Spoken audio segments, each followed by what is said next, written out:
بسم الله الرحمن الرحيم الحمد لله رب العالمين والصلاة والسلام على أشرف الأنبياء والمرسلين نبينا محمد وعلى آله وصحبه أجمعين أما بعد.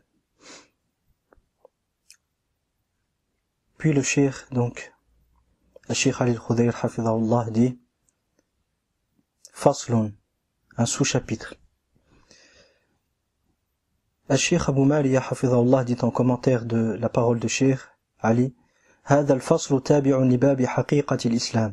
Donc ce sous-chapitre suit le chapitre ou le chapitre au-dessus qui est حقيقة الإسلام, la réalité de l'islam. وفيه شروط كلمة التوحيد. Et dans ce sous-chapitre nous allons trouver les conditions de la parole de l'unicité, à savoir la ilaha illallah. فمن قامت فيه حقيقة الإسلام بالشروط الثمانية الآتية فهو المسلم. Celui donc qui réalise, ou celui en qui se réalise la réalité de l'islam, celui qui concrétise la réalité de l'islam par ces 8 conditions sera le musulman, sera le véritable musulman. À savoir que dans ces conditions qui vont être mentionnées, il y a des conditions qui sont des shurut, des conditions de l'islam al-haqiqi. Donc toutes ces conditions qu'on a mentionnées sont des conditions qui vont être mentionnées sont des conditions de l'islam al-haqiqi. Et d'autres sont des conditions, toutes les conditions qui vont être mentionnées sont des conditions de l'islam al-haqiqi. Quant à l'islam al-hukmi, l'islam qu'on peut qualifier d'islam en apparence, celui-ci peut être affirmé même si certaines des conditions qui vont être mentionnées ne sont pas réalisées. De toute manière, je vais expliquer, Inch'Allah, ce point-là. À savoir que l'islam al-haqiqi, l'islam réel, c'est celui qui permet d'entrer au paradis. L'islam al-hukmi, l'islam statutaire, c'est celui par lequel on juge les gens en apparence de musulmans et par conséquent on leur accorde les droits des musulmans et les devoirs leur sont imposés aussi, les devoirs qui incombent aux musulmans. الشيخ الخضير dit وقال تعالى فاعلم أنه لا إله إلا الله. Allah Ta'ala dit, sache donc qu'il n'y a de véritables dieux et de véritables divinités dignes d'être adorées qu'Allah. وروى الإمام مسلم وروى مسلم رحمه الله من حديث عثمان رضي الله عنه من مات وهو يعلم أنه لا إله إلا الله دخل الجنة. Et l'imam Muslim rapporte selon Uthman radiyallahu anhu, il dit, le prophète sallallahu alayhi wa sallam a dit, celui qui meurt tout en sachant qu'il n'y a de véritable Dieu qu'Allah entrera au paradis. Al-Sheikh Abu Mali a dit, وَهَذَا هُوَ شَرْطُ الْعِلْمِ. Cette condition est la condition de la connaissance. وَضِدُّهُ الْجَهْلِ. Et son opposé est l'ignorance. وَالْعِلْمُ مِنْ قَوْلِ الْقَلْبِ. Et la science fait partie de ce qu'on appelle les paroles du cœur, à savoir les convictions du cœur. D'accord? Elle fait partie des convictions du cœur, des convictions du cœur qu'on appelle en arabe qawlul qalb. طيب. فائدة قول القلب يراد به الأمور الاعتقادية. Ici une précieuse information. Lorsqu'on parle des paroles du cœur, qawlul qalb, retenez bien cette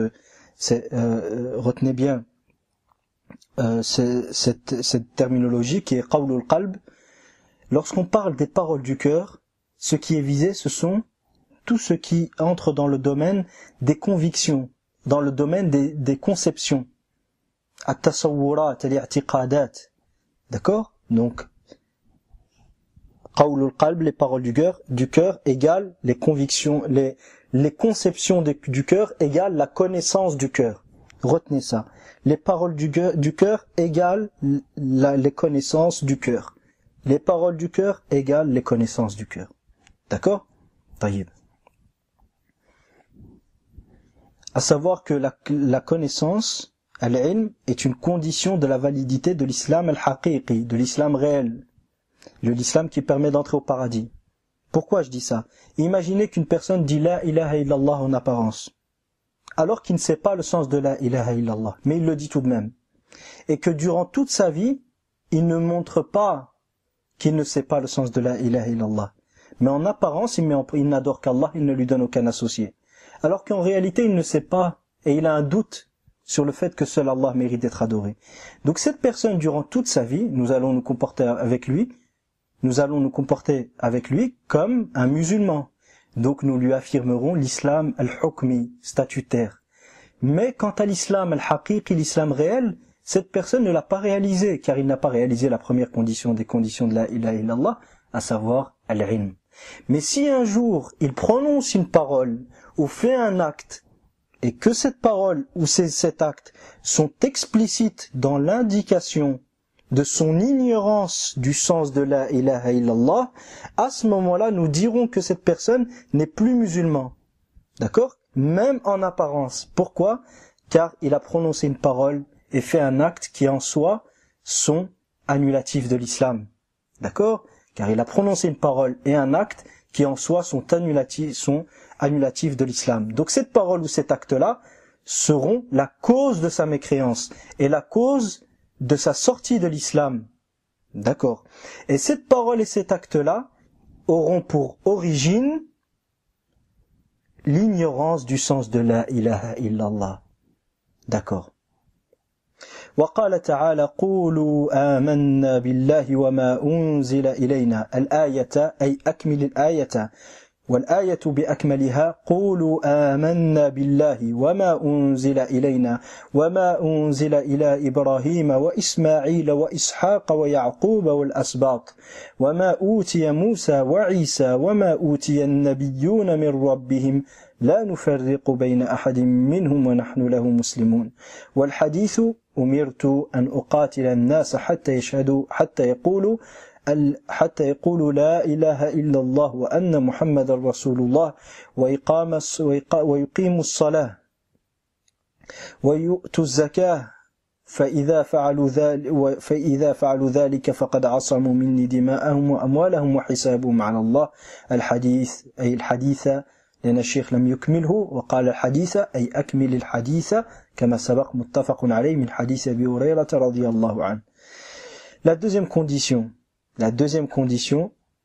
le cheikh dit donc, Allah Ta'ala dit, dites, nous avons cru en Allah et en ce qu'il a, وَمَا أُنزِلَ إِلَيْنَا, et ce qui nous a été révélé, et ce qui a été révélé, وَمَا أُنزِلَ إِلَى إِبْرَاهِيمَ, et ce qui a été révélé à Ibrahim, وَإِسْمَاعِيلَ وَإِسْحَاقَ وَيَعْقُوبَ وَالْأَسْبَاطِ وَمَا أُوتِيَ مُوسَى, et ce qui a été accordé à Moussa, وَعِيسَى, et Isa, وَالنَّبِيُّونَ مِنْ رَبِّهِمْ, et les prophètes de la part de leur Seigneur, لَا نُفَرِّقُ بَيْنَ أَحَدٍ مِّنْهُمْ, nous ne faisons aucune distinction entre eux, c'est-à-dire dans l'acceptation de leur message, وَنَحْنُ لَهُ مُسْلِمُونَ, et nous lui sommes soumis, c'est-à-dire nous sommes soumis à Allah. Et dans le hadith rapporté par l'imam al-Bukhari Muslim selon Abu Huraira radiyallahu anhu, le prophète sallallahu alayhi wa sallam a dit, il me fut ordonné de combattre les gens jusqu'à ce qu'ils disent La ilaha illallah, qu'il n'y a de véritable Dieu qu'Allah et que Muhammad est son messager sallallahu alayhi wa sallam. Wa salatu ala nabi huna min babi al-hikaya. من باب الدعاء عفوا من باب الدعاء وإن لم تذكر في الحديث lorsqu'on fait الصلاة على النبي صلى الله عليه وسلم en rapportant un hadith, bien que dans le hadith la prière sur le prophète sallallahu alayhi wa sallam n'a pas été mentionnée, c'est ça entre dans le domaine de la dua, et il n'y a pas de mal à ça, car nous ne falsifions pas le texte qui a été rapporté, simplement nous faisons une dua là où Allah subhanahu wa ta'ala nous a demandé de faire ad-du'a, comme l'ont cité Ahlul Ilm. Wa yuqimu as-salah, donc il me fut ordonné de combattre les gens jusqu'à ce qu'ils disent la ilaha illallah, que Muhammad est le message d'Allah sallallahu alayhi wa sallam, et qu'ils accomplissent la prière et donnent la zakat. S'ils agissent de la sorte, ils auront alors préservé de moi leur sang et leurs biens, et leur jugement revient à Allah.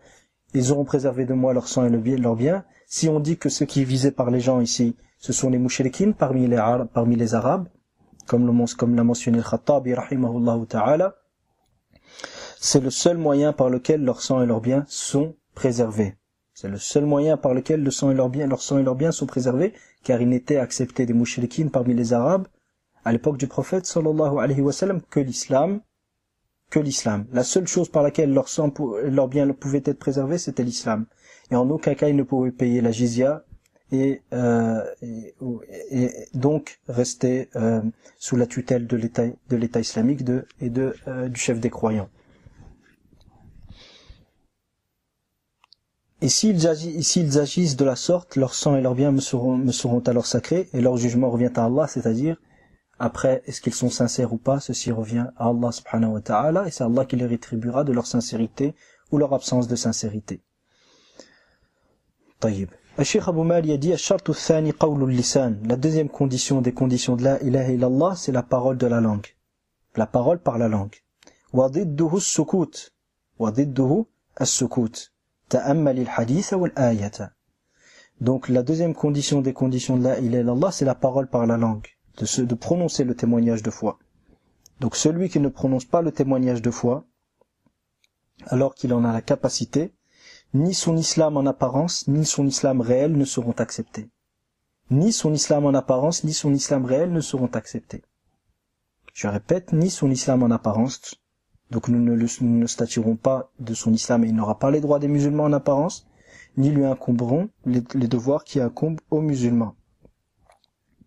Quand je dis ici, ne lui incomberont pas les devoirs qui incombent aux musulmans, c'est-à-dire que sous l'ombre d'un État islamique, il ne lui sera pas imposé ce qui est imposé aux musulmans. Ça ne veut pas dire qu'il ne va pas rendre des comptes pour le fait d'avoir délaissé ce qui était une obligation pour le musulman, tel que la salat et autres.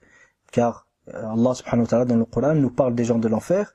قالوا ما سلككم في سقر قالوا لم نكن من المصلين ولم نكن نطعم المسكين وكنا نكذب بيوم الدين قالوا لم نكن من المصلين ولم نكن نطعم المسكين وكنا نخوض مع الخائضين وكنا نكذب بيوم الدين حتى أتانا اليقين. Donc les gens du paradis vont dire aux gens il va être dit aux gens de l'enfer, qu'est-ce qui vous a emmené As-Sa'ir, en enfer, dans une partie en enfer, qui s'appelle As-Sa'ir. Ils diront que Lam naku minal musallin, nous ne faisions pas partie du nombre de ceux qui accomplissaient la prière. Or, l'accomplissement de la prière ne fait pas partie, n'est pas la première chose qui est demandée aux musulmans, qui est demandée aux non-musulmans. D'accord? Donc, si le fait d'abandonner la prière si les gens, les koufars, les mécréants, n'étaient pas châtiés en enfer pour leur abandon de la prière, pourquoi leur est-il mentionné ici? Donc on voit que les mécréants seront aussi châtiés pour avoir abandonné les actes qui étaient obligatoires aux musulmans alors qu'ils savaient qu'ils étaient obligatoires. De même qu'ils seront châtiés pour avoir fait ce qui était interdit, tout en sachant que c'était interdit. D'accord? Donc je répète, l'islam, la parole par la langue, c'est-à-dire prononcer le témoignage de foi, est une condition de la validité de l'islam en apparence, et c'est une condition de la validité de l'islam intérieur aussi, de l'islam réel, de l'islam qui est accepté par Allah subhanahu wa ta'ala et par lequel on entre au paradis. Par conséquent, celui qui a la capacité de prononcer le témoignage de foi, mais ne le fait pas, ceci est une preuve que cette personne-là n'est pas véritablement croyant. Donc ni son islam en apparence, ni son islam réel ne seront acceptés. D'accord? Puis Cheikh Ali al-Khudayr hafidhahullah dit وقال تعالى إنما المؤمنون الذين آمنوا بالله ورسوله ثم لم يرتابوا. Certes, Allah Ta'ala dit, certes les croyants ce sont ceux qui ont cru en Allah et en son messager, puis qui n'ont eu aucun doute. وفي الحديث, et dans le hadith rapporté par l'imam Muslim selon Abu Huraira radiyallahu anhu, لا يلقى الله بهما شاك لا يلقى الله بهما عبد غير شاك فيهما إلا دخل الجنة. Nul, il n'y a pas un serviteur qui rencontre Allah avec ces deux témoignages de foi, savoir la ilaha illallah et que Muhammad sallallahu alayhi wa sallam est son messager, sans avoir aucun doute, sans avoir de doute sur ces deux témoignages de foi, si ce n'est qu'il entrera au paradis. Donc s'il y a un serviteur qui rencontre Allah subhanahu wa ta'ala avec ces deux témoignages de foi, sans qu'il n'ait de doute sur ces deux témoignages de foi, il entrera au paradis. Cheikh Abou Mali a dit la troisième condition contenue dans ce verset et dans ce hadith, c'est la certitude, et son opposé est le doute.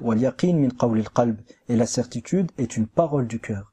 La certitude est une parole du cœur car elle rentre dans le cadre des connaissances. Je répète, qawlul qalb égale ma'rifatul qalb.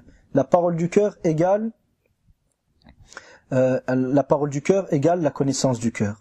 Qawlul qalb yu'adilu qawlul qalb yusawi aw yu'adilu qawla ma'rifatul qalb.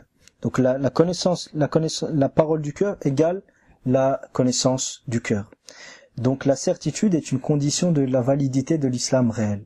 La certitude est une condition de la validité de l'islam réel.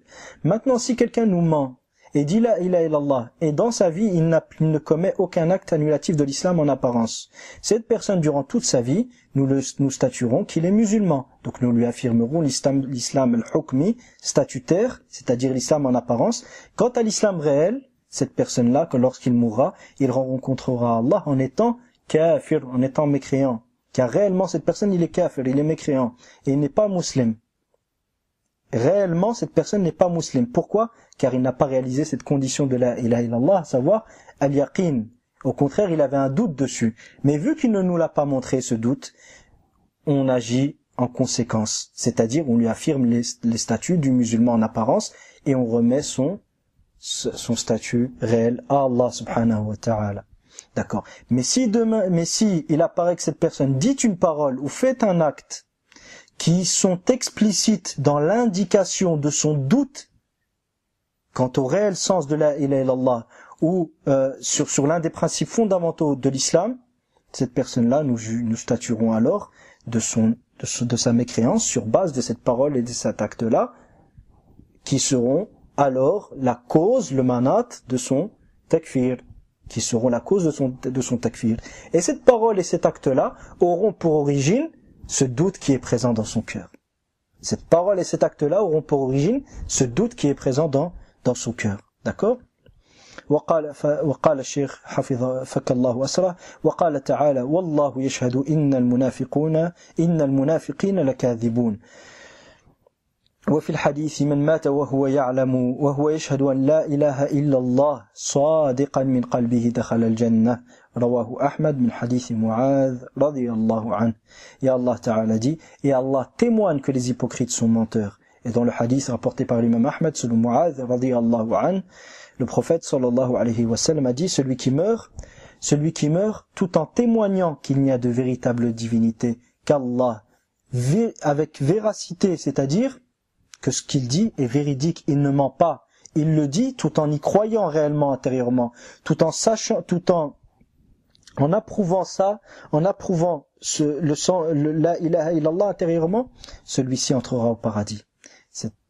Puis, Cheikh Abou Mali a dit, Ash-shartu rabi', la quatrième condition, As-sidqu wa dhidduhu al-kadhib, la véracité, c'est-à-dire être véridique et exprimer réellement ce qu'on pense intérieurement, et son opposé le mensonge, was-sidqu min qawli al-qalb, et cette véracité, as-sidq, cette loyauté, fait partie des paroles du cœur. Je répète, paroles du cœur égale ma'rifatul qalb, les paroles du cœur, c'est égal la connaissance du cœur. Donc celui qui n'est pas véridique et qui montre l'islam tout en cachant le kufr intérieurement, cette personne-là, nous statuerons, tant qu'il ne commet pas d'acte, cette personne-là n'a pas réalisé l'islam réel qu'Allah subhanahu wa ta'ala accepte. Donc s'il meurt dans cet état, il éternisera en enfer. Quant à son islam en apparence, tant qu'il ne dit pas une parole ou ne commet pas un acte qui sont explicites dans leur indication de son démenti du message de l'islam et de son démenti de la ilaha illallah, tant qu'il ne commet pas cela, nous statuerons de son islam en apparence, et s'il meurt dans cet état-là, il ira en enfer éternellement, qu'Allah nous en préserve. Car le fait qu'il montre autre que ce qu'il pense, et qu'il montre l'islam alors qu'il garde le kufr intérieurement, ceci est de l'hypocrisie, c'était la situation des hypocrites, et c'est pour cela que le cheikh a pris comme témoin le verset, et Allah témoigne que les hypocrites sont menteurs, lorsqu'il venait dire au prophète sallallahu alayhi wa sallam qu'ils sont sûrs et certains qu'il est le message d'Allah sallallahu alayhi wa sallam. وقال تعالى ومن الناس من يتخذ من دون الله أندادا يحبونهم كحب الله والذين آمنوا أشد حبا لله. Et Allah Ta'ala dit, et parmi les gens il y en a qui prennent en dehors d'Allah des égaux, ils les aiment comme on aime Allah, et quant à ceux qui ont cru, leur amour envers Allah est beaucoup plus grand que l'amour des associateurs envers leur divinité. Wa fil hadith, et dans le hadith rapporté par l'imam al-Bukhari et Muslim selon Anas ibn Malik radiyallahu anhu, ثلاث من كن فيه وجد بهن حلاوة الإيمان أن يكون الله ورسوله أحب إليه مما سواهما وإلى آخر الحديث. الحديث متفق عليه من حديث أنس ابن مالك من حديث أنس رضي الله عنه. Donc dans ce hadith, le prophète sallallahu alayhi wa sallam dit, il y a trois choses. Celui en qui ces trois choses se trouvent, il trouvera alors et il goûtera alors au véritable délice de la foi. La première de ces choses est qu'Allah et son messager lui soient plus chers que tout autre. Qu'Allah et son messager lui soient plus chers que tout autre. La deuxième, la deuxième, qu'il aime, que lorsqu'il aime une personne, il ne l'aime que pour Allah. Et la troisième, et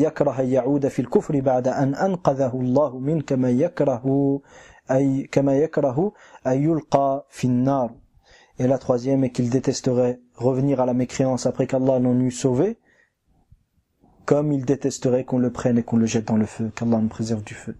La cinquième condition, c'est l'amour, al-mahabba. Et son opposé est la haine. Son opposé est la haine et la répulsion.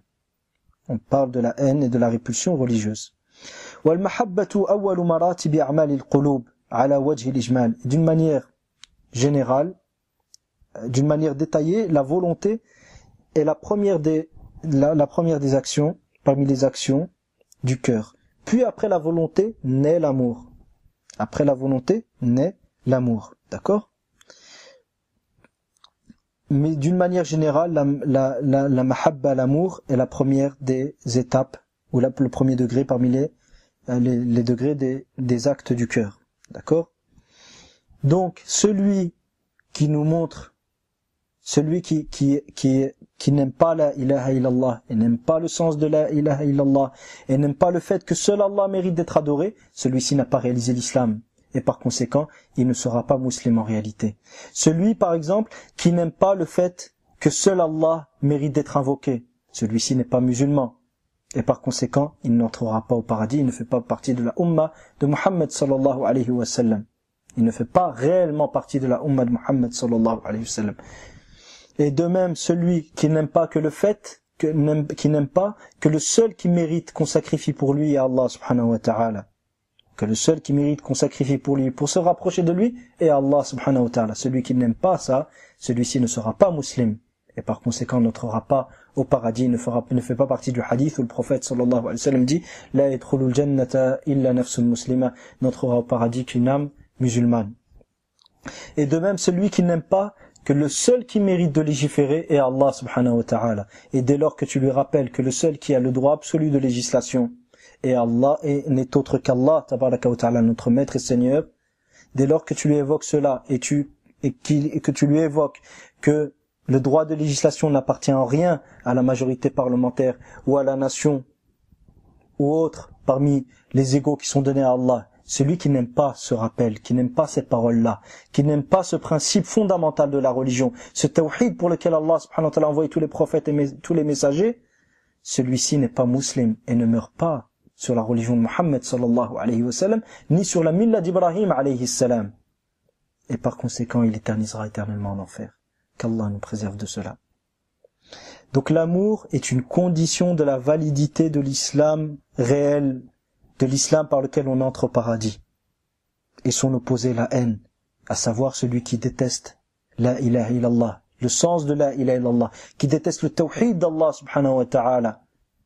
Celui qui déteste le tawhid d'Allah subhanahu wa ta'ala, celui qui déteste l'unicité d'Allah dans son adoration, l'unicité d'Allah dans sa soumission, l'unicité d'Allah dans son jugement, l'unicité d'Allah dans son alliance.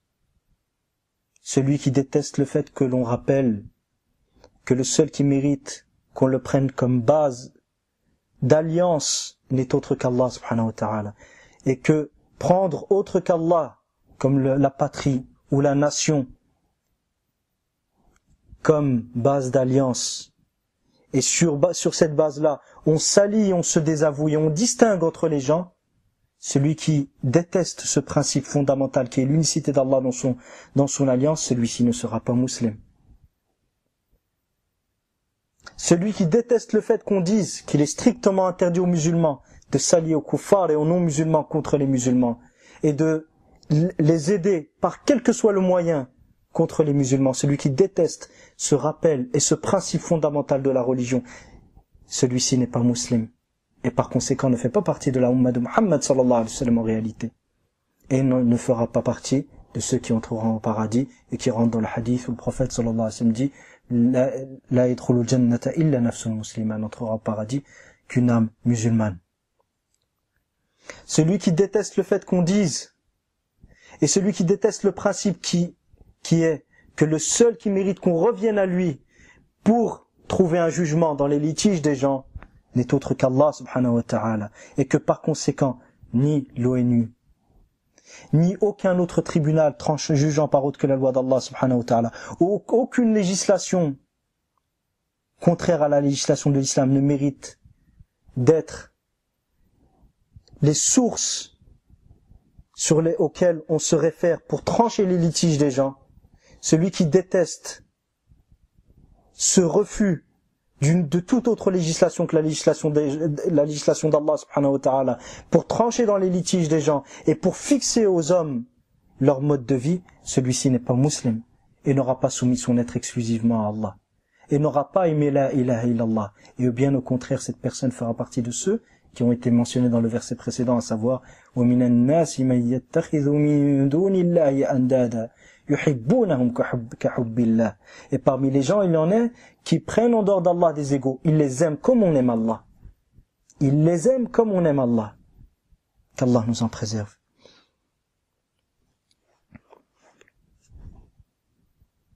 وقال تعالى إنهم كانوا إذا قيل لهم لا إله إلا الله يستكبرون. وفي الحديث الذي رواه مسلم من حديث ابن مسعود رضي الله عنه لا يدخل الجنة من كان في قلبه مثقال ذرة من كبر.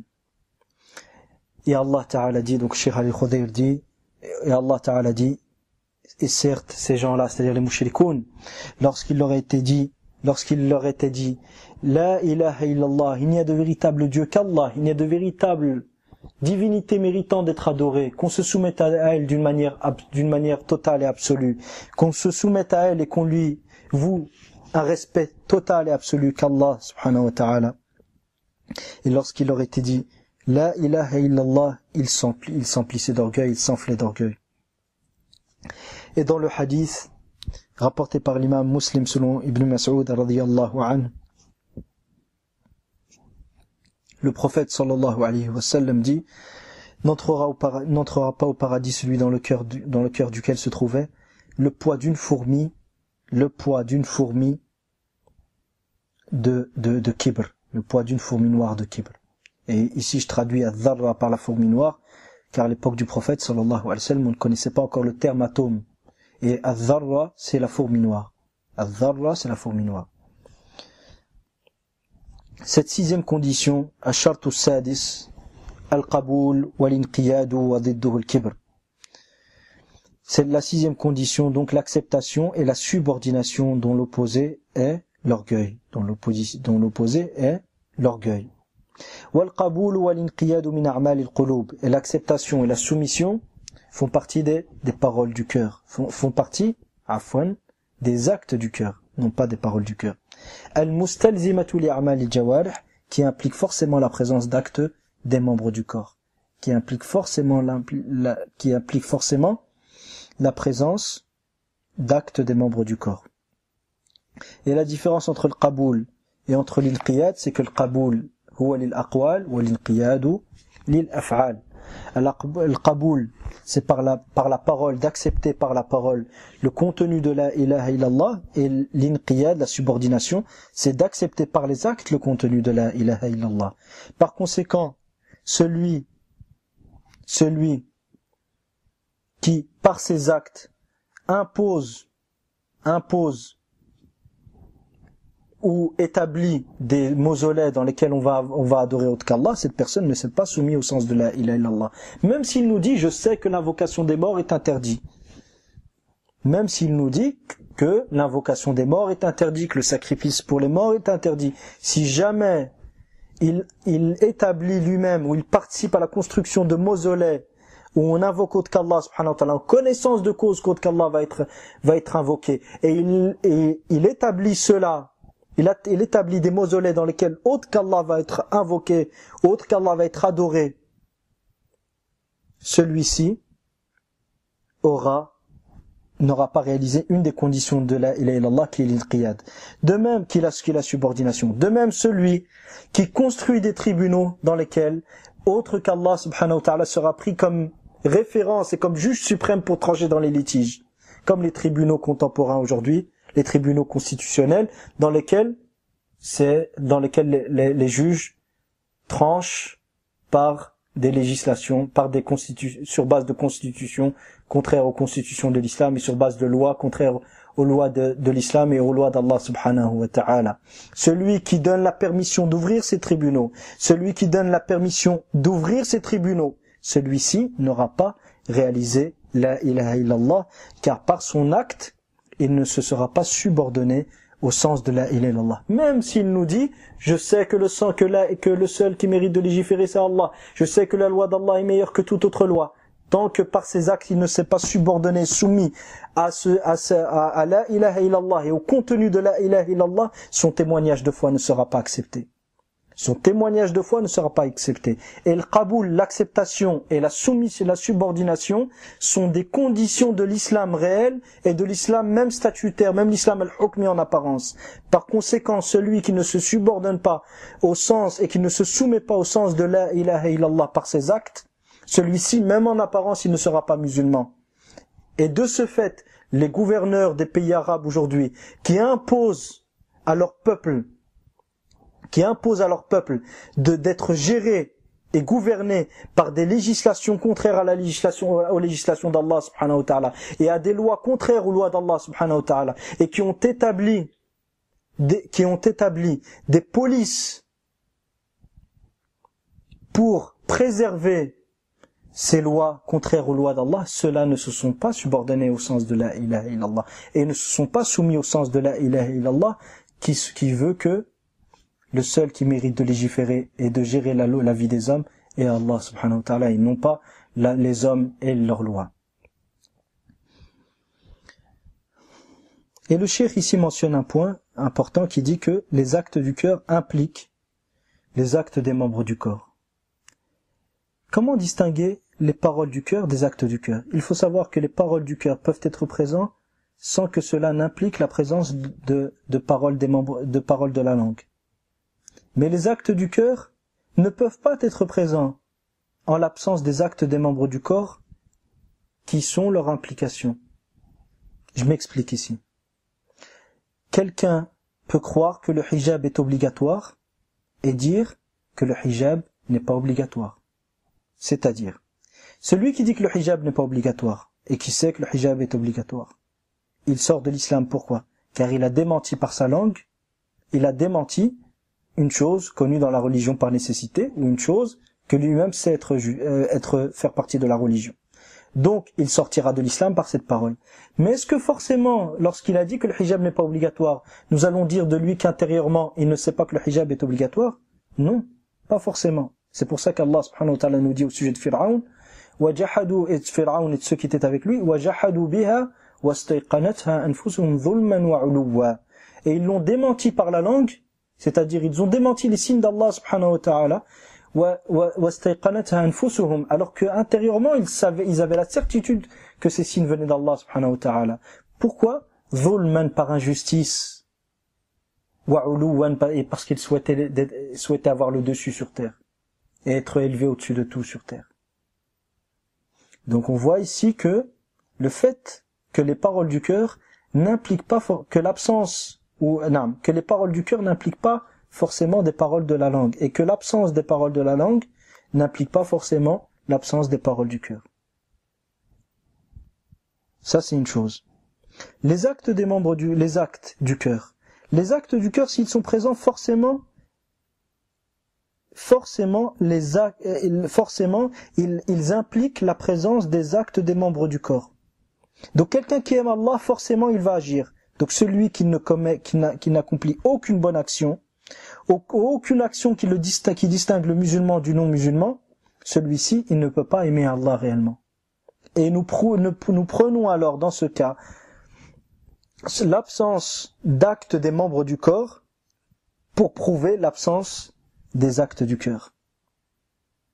D'accord? Donc celui qui insulte Allah n'aime pas Allah. Celui qui insulte Allah ne peut pas aimer Allah, car l'amour d'Allah implique le respect d'Allah. L'amour d'Allah et le respect d'Allah impliquent l'absence d'insulte d'Allah. L'insulte d'Allah prouve l'absence d'amour et de respect pour Allah subhanahu wa ta'ala. Mais est-ce que l'insulte d'Allah prouve ou implique l'absence de connaissance, l'ignorance qu'Allah est le seul qui mérite d'être adoré? Non. Quelqu'un peut insulter Allah, qu'Allah nous en préserve, pour un intérêt de dunya, tout en sachant qu'Allah est le seul digne d'être adoré. Mais est-ce que cette connaissance qu'Allah est le seul digne d'être adoré lui sera utile pour être jugé comme musulman et pour entrer au paradis? Loin de là, jamais. D'accord?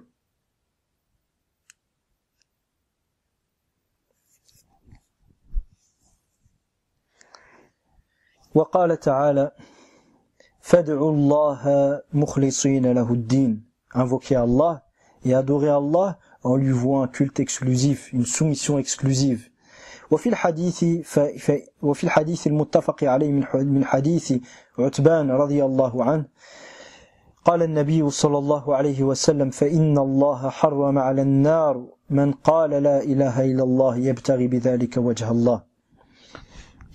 Donc dans le hadith rapporté par l'imam al-Bukhari et Muslim selon Utban radiyallahu anhu, le prophète sallallahu alayhi wa sallam a dit Allah a interdit à l'enfer toute personne qui a dit la ilaha illallah, souhaitant par là le visage d'Allah. Al-Shartu Sabi', cette septième condition, c'est al-ikhlas, l'exclusivité. Wa ma'nahu tarku shirk. Quel est le sens de l'ikhlas? C'est l'abandon du shirk. Et son opposé est le shirk. Celui qui n'abandonne pas le shirk, ni son islam réel, l'islam al-haqiqi ne sera accepté, ni son islam al-hukmi, l'islam en apparence ne seront acceptés.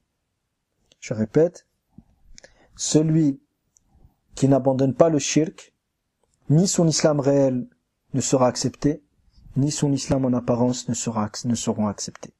Donc celui qui dit la ilaha illallah et en même temps il a une statue qu'il adore afin qu'il le rapproche d'Allah, la ilaha illallah ne lui sera pas utile jusqu'à qu'il se débarrasse de cette statue et qu'il n'associe plus à Allah subhanahu wa ta'ala.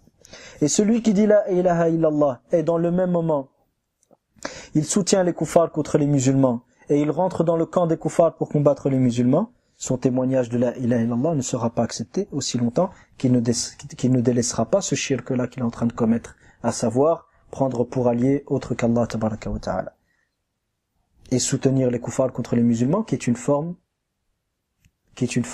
de shirk dans l'alliance. Et Allah ta'ala nous dit قل أفغير الله أتخذ وليا فاطر السماوات والأرض وهو يطعم ولا يطعم. Dis est-ce autre qu'Allah que je dis prendrai-je et chercherai-je autre qu'Allah comme allié? فاطر السماوات والأرض, alors qu'il est le créateur des cieux et de la terre. وهو يطعم ولا يطعم, alors que c'est lui qui nourrit et il n'est pas nourri. قل إني أمرت أن أكون أول من أسلم, dit certes il me fut ordonné d'être le premier de ceux qui se soumettent. قل إني أمرت أن أكون أول من أسلم ولا تكونن من المشركين, et ne sois point du nombre des mushrikines. Et parmi les mushrikines, à savoir, parmi les mushrikines dans ce verset, il y a ceux qui prennent autre qu'Allah comme allié. Et parmi les formes de prendre et de prise d'autre qu'Allah comme allié, il y a le fait d'aider les kuffars contre les musulmans et d'être dans leur camp contre les musulmans, ou de s'allier à eux et de leur promettre de les aider contre les musulmans, ou d'aimer les mécréants pour leur mécréance, d'aimer les chrétiens pour leur christianisme, ou d'aimer les juifs pour leur judaïsme, c'est-à-dire à ce qui amène à aimer le kufr, à aimer la mécréance et à aimer le shirk, ou d'aimer les laïcs pour leur laïcité, ou d'aimer les démocrates pour leur démocratie, tout en ayant connaissance du véritable sens de la démocratie, à savoir qu'aujourd'hui, toute personne qui se donne le moindre mal pour connaître le sens de la démocratie va en comprendre le sens. Troisièmement, de soutenir les mécréants dans leur mécréance, comme ceux qui sont dans les polices mécréantes, qui sont dans les armées mécréantes, et qui participent à la stabilité qui participent à la stabilité et à la continuité des jugements contraires au jugement d'Allah et aux lois contraires aux lois d'Allah subhanahu wa ta'ala, et de même que ces polices ou ces armées soient occidentales ou qu'ils soient arabes, il n'y a aucune différence. Il n'y a aucune différence entre quelqu'un qui fait partie d'une police occidentale ou quelqu'un qui fait partie d'une police maghrébine. Il n'y a aucune différence en cela. Tous ceux qui participent à la protection des lois forgées par les hommes, ceux-là ne sont pas musulmans et ceux-là sont mécréants. Revoir les fatawi de Cheikh Abou Mohammed al-Maqdisi, hafidhahullah ta'ala, et d'autres, de Cheikh Abou al-Walid al-Maqdisi et d'autres, hafidhahumullah ta'ala. Et parmi les écrits qui ont été composés sur le sujet, pour ceux qui veulent plus de détails, il y a le livre de Cheikh Abdel Hakim Hassan, hafidhahullah ta'ala, sur le hukm, le statut des soldats du Tarout, et que leur kufr est un kufr individuel, c'est-à-dire qu'on ne dit pas simplement qu'ils sont mécréants en général sans statuer de la mécréance de chacun d'entre eux, mais qu'au contraire nous disons qu'ils sont tous un par un mécréants. Tous ceux qui font partie d'une armée mécréante sont mécréants. Maintenant, si ces gens-là se sont repentis et souhaitent œuvrer pour l'islam, ces gens-là, c'est entre eux et Allah subhanahu wa ta'ala. Et tant que nous ne connaissons pas leur repentir, nous ne pouvons pas statuer de leur islam.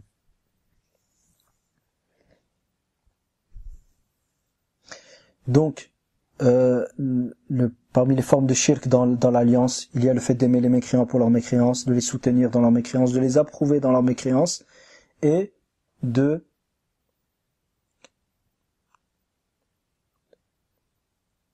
les suivre dans leur mécréance. De les suivre dans leur mécréance. Ces 4 points ont été évoqués par Cheikh Ali al-Khudayr dans son sharh de al-Usul al-Thalatha. Et pour plus de détails pour ces formes les différentes formes de shirk, revoir les écrits ou les paroles de Cheikh Abdul Majid al-Shadhili qui ont été exposés dans la série Le chemin vers le paradis, au chapitre Shirk fil wala, ou Shirk fil hukm, ou Shirk fil nusuk. وقال تعالى فمن يكفر بالطاغوت ويؤمن بالله فقد استمسك بالعروة الوثقى لا انفصام له فقد استمسك بالعروة الوثقى. هنا أنهى الشيخ الآية. وفي الحديث من قال لا إله إلا الله وكفر بما يعبد من دون الله حرم ماله ودمه. رواه مسلم من حديث أبي مالك الأشجعي عن أبيه رضي الله عنهما. Allah Ta'ala dit: quiconque désavoue le Tarout tandis qu'il croit en Allah aura alors saisi l'anse la plus solide. Et dans le hadith rapporté par l'imam Muslim selon Abu Malik al-Ashja'i radiyallahu anhu, selon son père radiyallahu anhu, le prophète sallallahu alayhi wa sallam a dit: celui qui dit la ilaha illallah et désavoue tout ce qui est adoré en dehors d'Allah, son sang et ses biens seront alors sacrés, c'est-à-dire par la sacralité de l'islam. Nous laisserons Inch'Allah ensemble, nous laisserons le commentaire de cette 8e condition pour